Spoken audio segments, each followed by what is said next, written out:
Hey everybody, I am back again. We are going to cover another lady today. This is one of my absolute favorite stories in the entire Bible, especially in the Old Testament. If you look through the Bible at the index or the table of contents or whatever you want to call it, you will see that there are only a couple of books named after women. And we've talked about Ruth and Naomi, and now we're going to talk about Esther. And so I want you to know that Esther, she was pretty amazing. She did something that was really amazing. But I want to give you a little bit of a frame of reference as to when she lived. And some of that is because some of you might be like me and you want to know a little bit more than just the story that's written. Like, you want to be able to see where that was in history, and it helps make it make sense in your brain when these people lived. So she became the queen of the Persian Empire. She was married to a man named King Ahasuerus or King Xerxes. He's called both.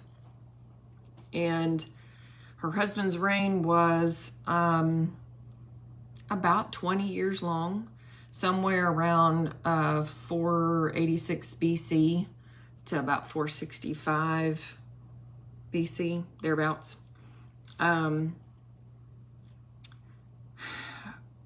When she was alive, obviously, if she married a foreign king, that makes you assume that she was exposed to a foreign king. So I want you to understand where the Jews were at this time. At this point, you have had King David who's lived, you've had King Solomon who's lived, and now you've had both of his sons that have divided the kingdoms into northern and southern kingdoms. So you have Israel and Judah. And by the time she lives, the kings of Israel are pretty much done. They're gone. They have been taken over by other nations. And so the northern kingdom, which was Israel, was taken over by the Assyrians around 722 BC. And just prior to her life, hi Shayla, there were many prophets that lived.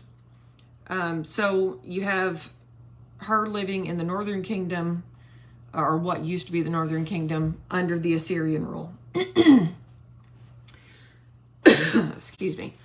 In 538 BC, I told you she was alive around, she was probably in her teens to 20s, around 478. So probably just prior to her being born, there is a King Cyrus. And he is the one that allows the Jews to return to their land. And within a couple of hours, or a couple of years, they begin rebuilding the temple. Because they need a place to worship. And many of these people have heard about how fantastic that temple was, but they never got to see it.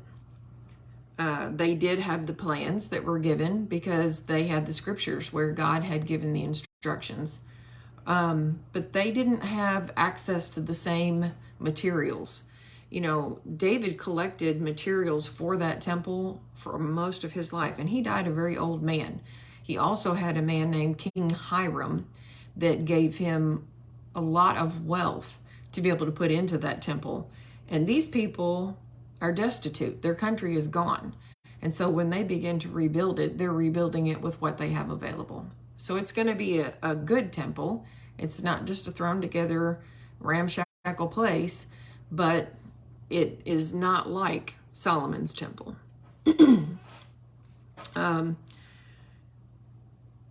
The other thing I wanted to tell you was that Uh, the so we talked about the northern kingdom, or the northern kingdom. Now in the southern kingdom, the Jewish people that were living there are now under the rule of Babylon, and it's because all the way up to Nebuchadnezzar, the Syrians had it, and then in 586 BC, the temple that Solomon built and Jerusalem were destroyed. And so, excuse me, the wealth of that kingdom, or the wealth of Solomon's temple, was basically stolen. And if you remember the story about Nebuchadnezzar, he was drinking out of the cups. He was having a great big feast, and they were getting drunk and doing god-awful things. And they were doing that with materials that came from the temple of God, and it made him angry. And this is when there was a finger that showed up writing on the wall, and by the next day, they were taken over by another country. I mean, it was just that fast. So the Persian Empire is who defeated them. And I wanted to give you a few names of people that you might recognize that lived during this same area of time. Confucius lived in China during about the same time. The Roman Empire was initially established in 509 BC. And the man who came to be known as Buddha lived in India from 550 to 480 BC. And so that's your time frame. Buddha was dying about the time that Esther became queen. And I'm not going to get into all of that. I believe me, I go down rabbit holes every once in a while, and I learn things that make me strain my brain. But anyway, so let's start with the beginning of the book of Esther.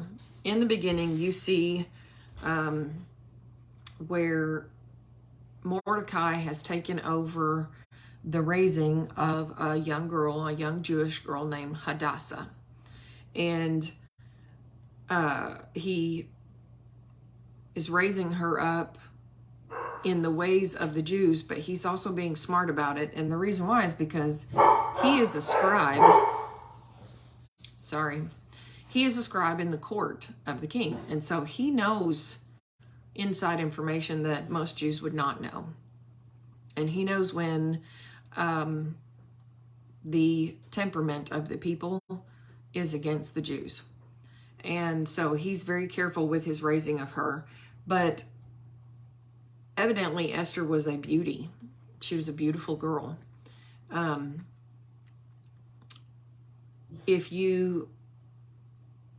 When you begin to read the book of Esther, you will see that the king in the beginning of the book is actually already married.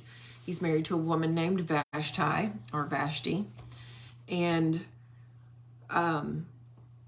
she was also considered to be one of the most beautiful women in the world.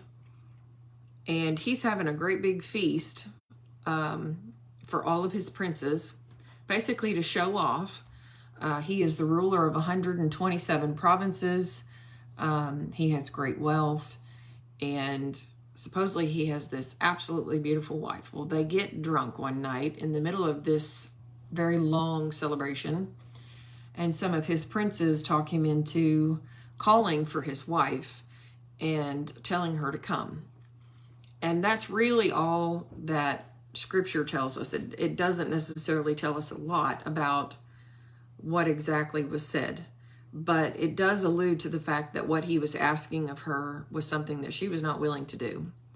And history and other information other than the Bible indicates that he wanted her to come and dance for his men. Basically, he was treating her like a common woman. Women were more of a belonging in that time. And this woman had been raised as a queen, or as a future queen. She was royalty from birth. And so, you know, she told him no. She said, I'm not going to do it. And so it embarrasses him in front of his buddies. And so he gets angry and he says, fine. If she won't come, then she's never going to come again. And he banishes her. Basically, he kind of divorces her. I don't know what happened to Vashti after that. I cannot find any information about her beyond that initial part. But like I said, during these days, men were the rulers of the roost. They were the ones that were important in history. That's why it's so amazing that there's a book written about a woman during this time. And you'll understand why before it's all said and done. Okay, so he tells her, you know, if you're not going to come, fine. This was in about the 3rd year of his reign. And so he's still kind of the new guy on the block. You know, it wasn't that he wasn't royalty before then, but he's the guy in charge now. And she just embarrassed him. And so he says, I'm not going to deal with you. You're just not allowed to come before me again. That feast that we were talking about, I found information that said that it lasted somewhere around 180 days. So like a long time, almost half the year. The same princes that had convinced him to call her forth were the ones telling him to divorce her. And they were the ones that pushed him and said, well, you know, now that you've gotten rid of Vashti, you need to get a new beautiful queen. And during these days, these men had many wives and they had many concubines. So I don't know how many wives he had, but I am assuming that Vashti was like, you know, first wife, leading wife. You know, she was over all the rest of them. And his buddies are telling him, well, you know, you've had all these other ones for a long time. Why don't you get a new, younger model that's very beautiful? So he listens to them into his province, or into his provinces. He tells them to bring, I'm sorry, my phone just keeps cutting out. He tells them to bring beautiful women. And so you have all of these younger, beautiful girls that are taken from their homes by force. And I'm sure they were scared half to death. But Hadassah gained favor in the sight of the man who was over all of these women. There were eunuchs that would take care of the women in the harem or in the woman's court. And this man, his name was Hege. I think that's how you say it. It's Hege. It may be something completely different, but that's how I'm going to say it. So Hege takes a liking to Esther. And most likely what it was that he saw that made him like her is that she was humble. She wasn't fearful like some. She wasn't overpowering like some. She wasn't all about, you know, what am I going to get out of this like some.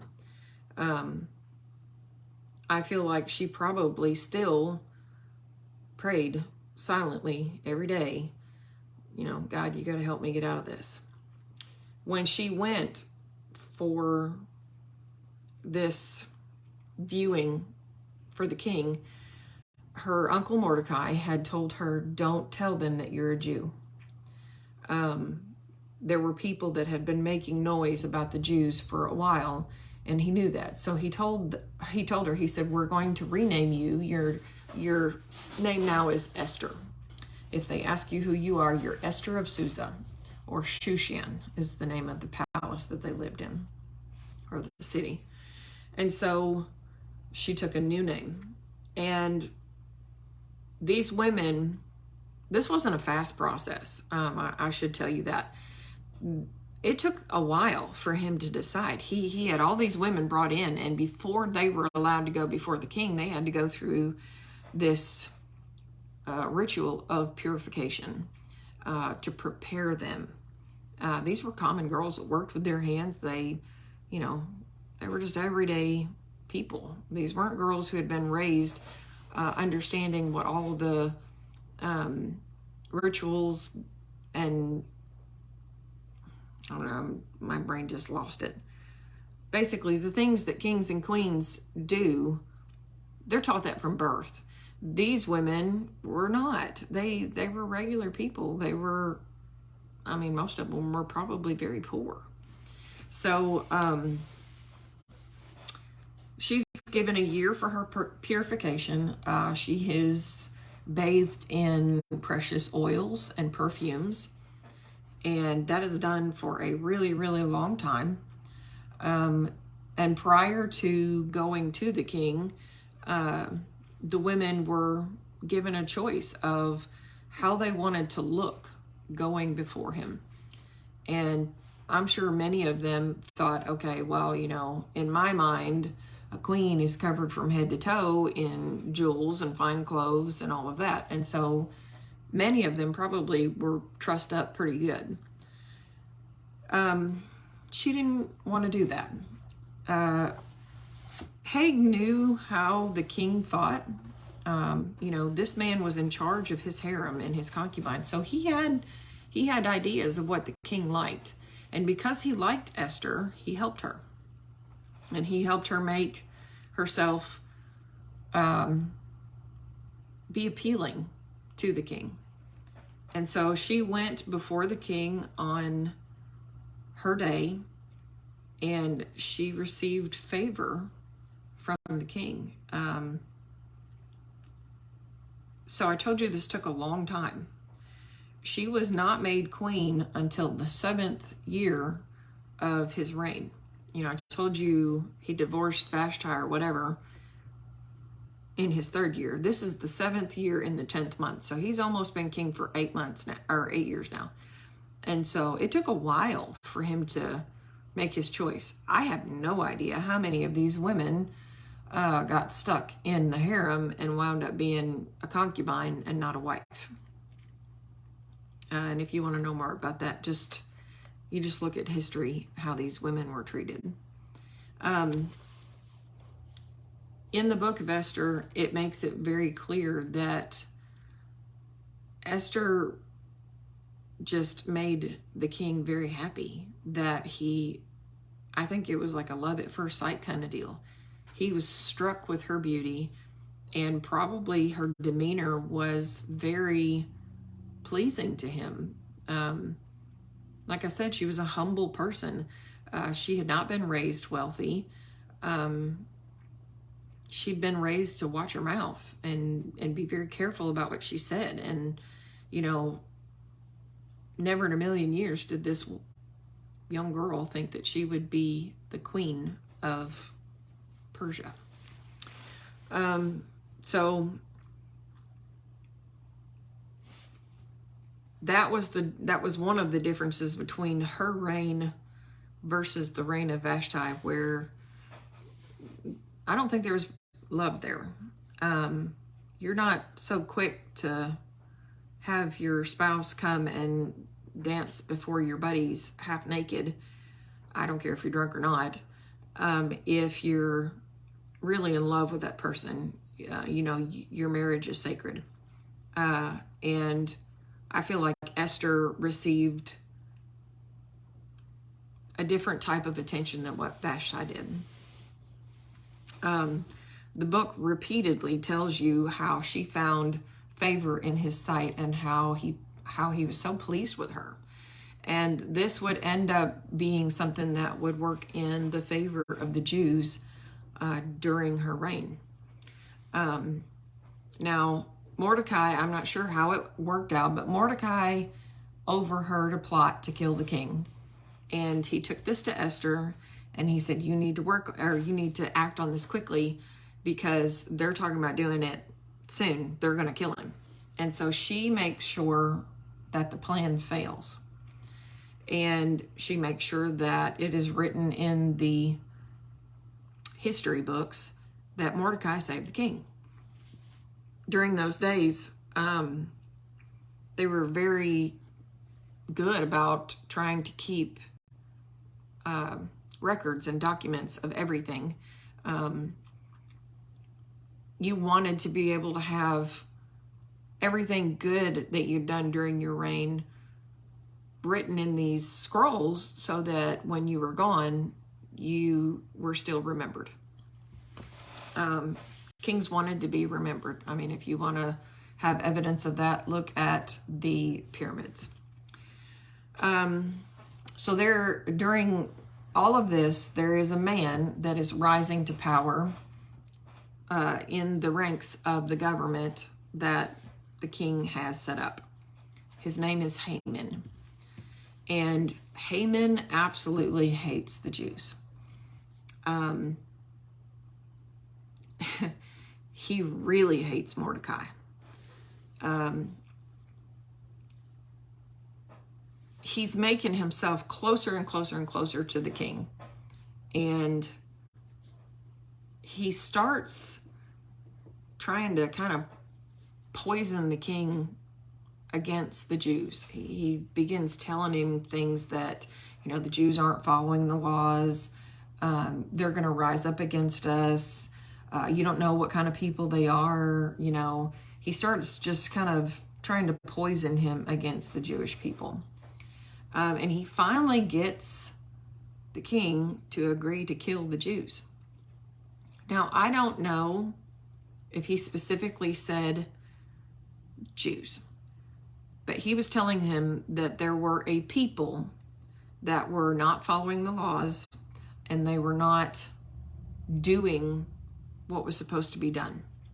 And that they were going to have an uprising against him. That's every king's worst nightmare. You're trying to prepare for all these big battles that are off somewhere. The last thing that you need is to be off at war somewhere, and there's an uprising at home, and when you come home, you're not king anymore. So, they were worried about that. But Haman has worked himself up to being the top dog. He is second only to the king. He even has a ring that is the king's, that bears the king's seal, where he can make laws and the people have to follow them. And so that's what he does.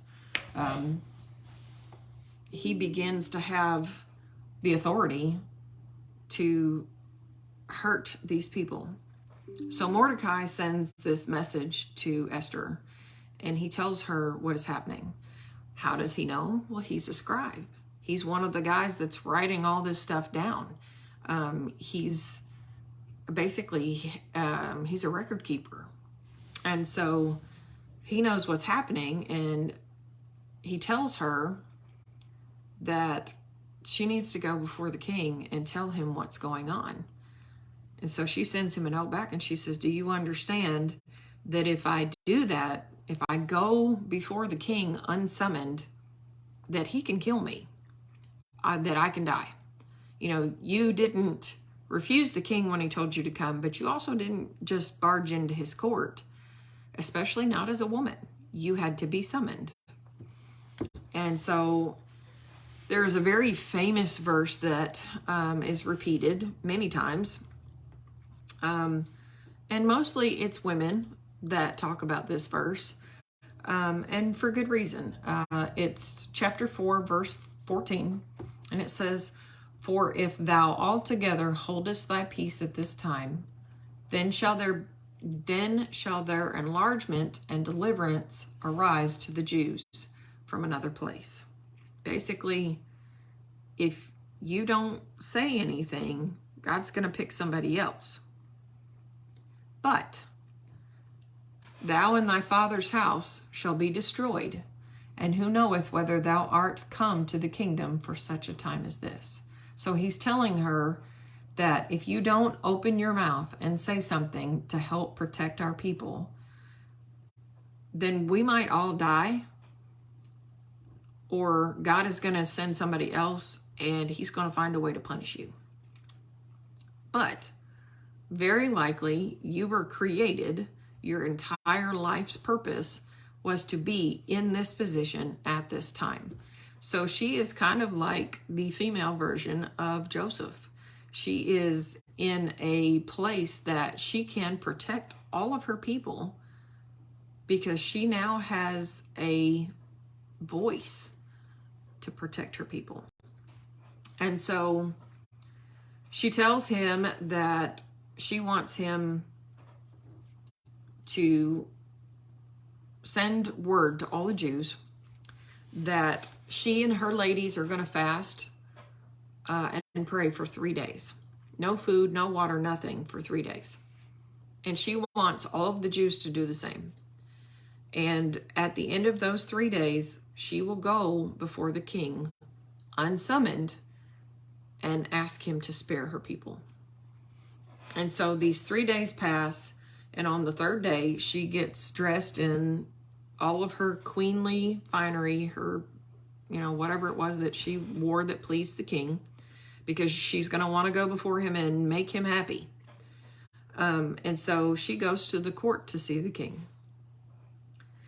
And basically, from what I gather, she just walks up in the joint and is walking towards him, and all of these people that are courtesans and, people of power, which are mostly men, are standing around looking at this crazy woman who has walked into this king's court, and he didn't summon her. And they know he didn't summon her because, they kind of had a routine. They knew what was going to happen that day. And here comes the queen. And so she's marching right up to the throne. And they are calling for her death because she came unsummoned. And they bring up Vashti. They basically are saying, you had one that wouldn't come, and now you got one that comes when you don't want her. And so it was a big deal. In order for someone to not be killed for doing exactly what she had done, the king had to lower his scepter, and that would let them know that he was sparing her life and that he would hear her petition. And that's what he did. It was basically a gesture of favor as far as their protocol went, and kind of like forgiveness. Yes, you shouldn't have done that, but it's okay. Tell me what you want. So he asks what it is that she requests of him. And he even goes as far as saying, you can ask whatever you want, all the way up to half of my kingdom, which is saying a lot, because this man's kingdom, from what I read, was like from mid-Africa over to Asia, all of the Middle East, like a very large kingdom. But he told her, he said, I'll give you up to half of my kingdom. What is your request? And so she tells him that she wants to give him a banquet. And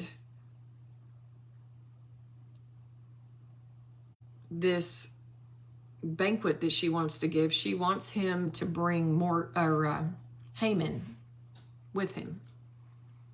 And so he grants her request and says that, okay, fine, we'll have a banquet. And so they have this banquet, and the king asks her again, what is your request? And she says, I want to have one more banquet. And I want just you and Haman again. And so, Haman leaves that first banquet, and his head is swollen. He's got the favor of the king, and now he thinks he's got the favor of the queen. And as he leaves that banquet, he runs into Mordecai. And he hates Mordecai. I mean, like with a burning hatred that is soul deep, he hates Mordecai. And he goes home and he's bragging to his family and his friends about how he's favored by both the king and the queen because no one else is invited to this banquet except for them, and how the king has set him above all others in the kingdom. And then he proceeds to telling them about Mordecai and how much he hates this man. And so his family and his friends convince him that, you know, you're in this position of power. You can have this man killed. You know, you're second only to the king. And they convince him to build a gallows to hang Mordecai on. He convinces them that they should build a gallows, and they convince him that he should build a gallows, and so he does. So the next day, Haman is with the king, and the king is going over the scrolls and what has been written, and he comes across Mordecai's name and sees that he saved his life and was never rewarded for it, that he never asked for anything. And so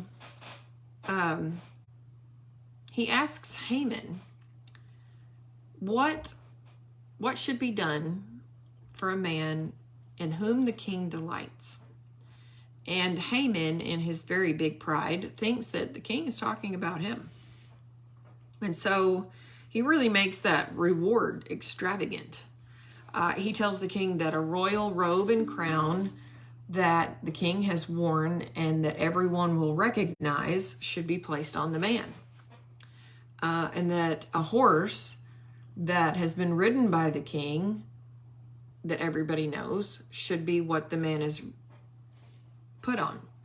And that after he's put on this horse, a nobleman who is high up in the ranks of the government should precede him, yelling out to all of the public, "Thus shall it be done to the man whom the king delighteth to honor." And so the king's standing there and he says, you know, I like this idea. And he says, okay, do all of that for Mordecai the Jew. I can only imagine what Haman's face looked like. He probably turned like a million shades of red. I'm picturing the cartoon character where they're angry and they got smoke coming out of their ears, you know, fire in their eyes. I can see this man just livid because he hates this man. He was going to hang this guy. Now he's got to take him through the streets screaming out how the king delights in this man. So he does what he's commanded to do. And when he gets home from doing this, he is just so angry. And he's not got time really to sit there for very long and stew before somebody comes to get him to go to the next banquet that the king and the queen are throwing. And so he's already upset. You know, his plans have just been a big monkey wrench thrown in his well-oiled machine. So the king and Haman are at the second banquet, and the king asks again, you know, what can I do? What do you want? All the way up to half of my kingdom, ask what you will. And so Esther looks at the king and says, if I've found favor, then please let me and my people live.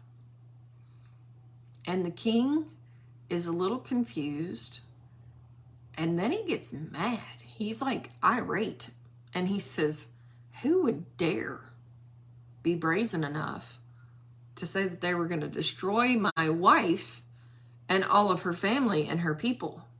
I need to know who this is. And he is mad. And then this very large bombshell is dropped. And again, I can almost see this man Haman's face. He has run into Mordecai. Now he's had to exalt Mordecai. And he's thinking, okay, well, you know, it's all cool. I'm just going to go eat dinner with the king and the queen. And he gets there and the queen busts out and says, I'm a Jew and he's trying to kill me.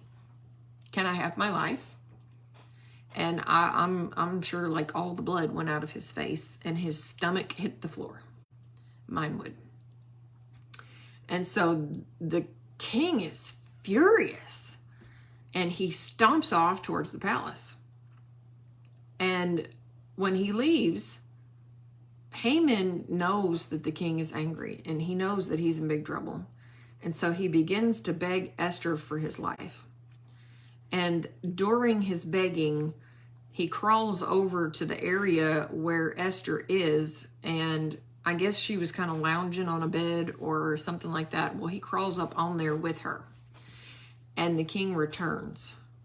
And when he returns, I'm sure he didn't think he could get any more mad than he was, but he did. Because Haman is up in the bed with his wife. And within moments, he's probably yanked off of there. And the king, he says, "Are you even more stupid than I thought, that you were going to try and rape my wife? Now, you want to kill her? Now you want to rape her? Are you crazy? What is wrong with you?" And so, within moments, the chamberlain is called, and he tells the king that Haman has built a gallows for one man named Mordecai. I mean, you're talking about adding, I don't know what kind of accelerant to a fire. This king is probably so mad that he's like apoplectic, because this dude has just gone way out of what he should have done. And so in the rage that he's in, he looks at the chamberlain and he says, "Take him and hang him on that gallows." And so Haman is dragged away, and he is hung on the gallows that he had built for Mordecai. And so that same day, Esther tells the king that Mordecai is her uncle.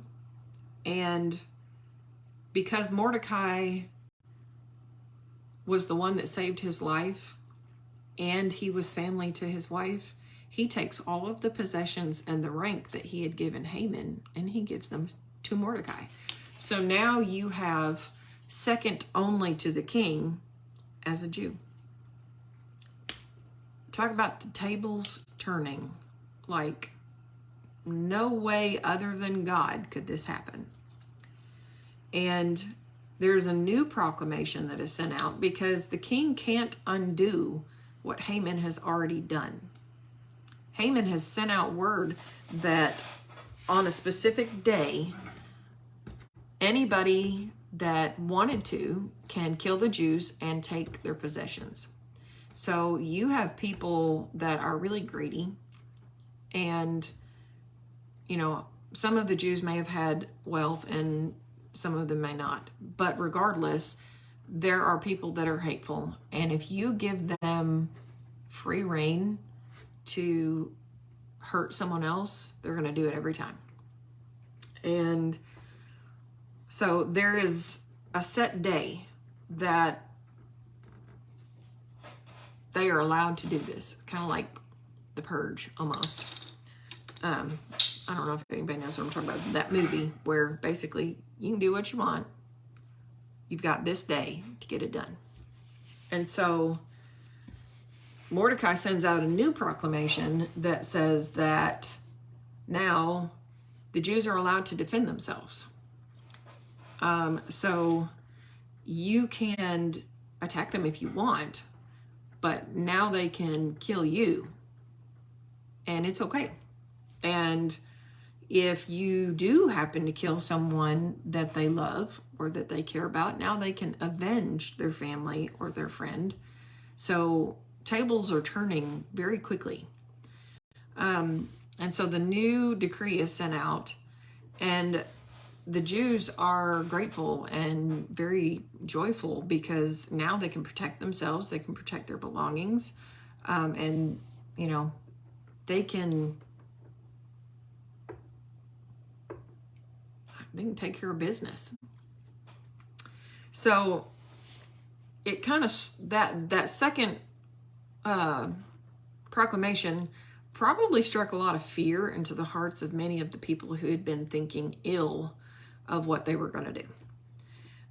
So in the 12th month, which is Adar on the Jewish calendar, on the 13th day, the Jews were allowed to defend themselves against any that tried to hurt them.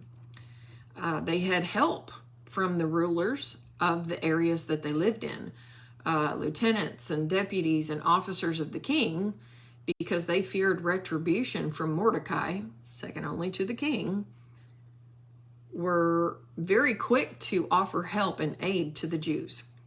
And so you did have some people that were stupid and still wanted to do this. I don't know what kind of thoughts enter people's minds before they do silly things, but whatever.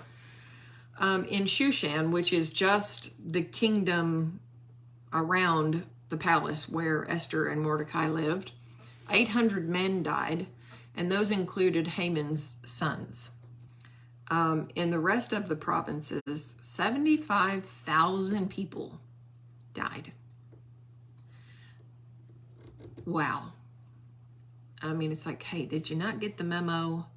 But anyway, because of their redemption, they made a feast called Purim. And if you look at chapter 9, verse 28, it says that these days should be remembered and kept throughout every generation, every family, every province, and every city. And that these days of Purim should not fail from among the Jews, nor the memorial of them that perish from their seed. So this is something that they still celebrate today. Like I told you, she lived around, I don't know, 475, probably more like I don't know. I'm not even going to guess. I don't know how old she was whenever she got taken, but she became queen in 478. So 478 years before Christ was here is when this happened. And it is 2023, and these people still celebrate this. So you're talking about 2,700 years. They have celebrated this every year. So this was like huge for their people.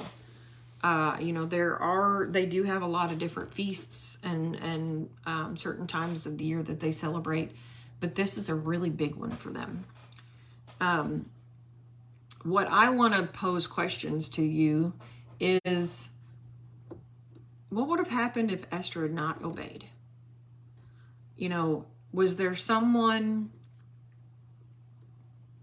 else that was in enough power and authority or had enough favor with the king that God could have used? Because Haman was second only to the king, and he hated the Jews.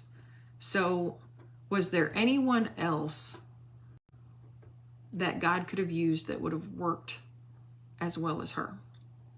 Probably. Look, God tells us often that there are people that we don't know about that are following him. So don't get cocky and think you're the only one. But Esther was the best one to be able to save her people. And I fully believe that God would have used somebody else if necessary. But I know that God sees into our hearts, and he sees what other people can't see. And in Esther, I think he saw the heart of a true servant. And that's what I want to be. I want to be a true servant. I want to be what he calls me to do. Esther risked her life. She could have died. The king could have looked at her and said, I'm not going to have another wife that disobeys. I'm done with you. Go wherever Vashti went. He could have been angry when she came before him and refused to see her. Not necessarily killed her, but said, I'm not going to deal with you right now. Go away. I'm busy. This was a very time-sensitive thing. If if you consider how far-reaching this man's kingdom was, then you can understand that it took a while to get news to the far reaches of the kingdom. And so this needed to be taken care of as fast as possible.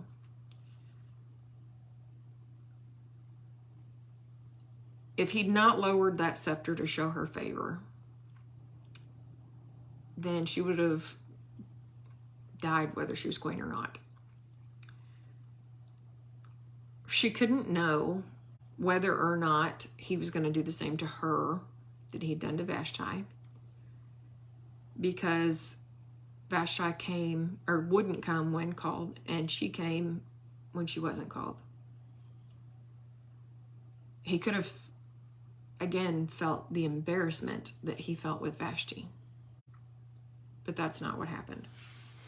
So, I tried to dig into history and see if I could find out more about Esther, and I can't find anything. I'm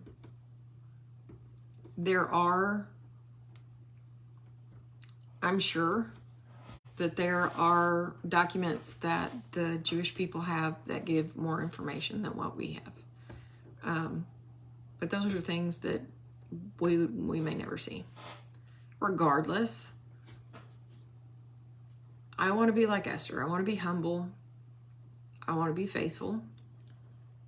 I want to be in the right place at the right time and have no fear as to what God's asking me to do.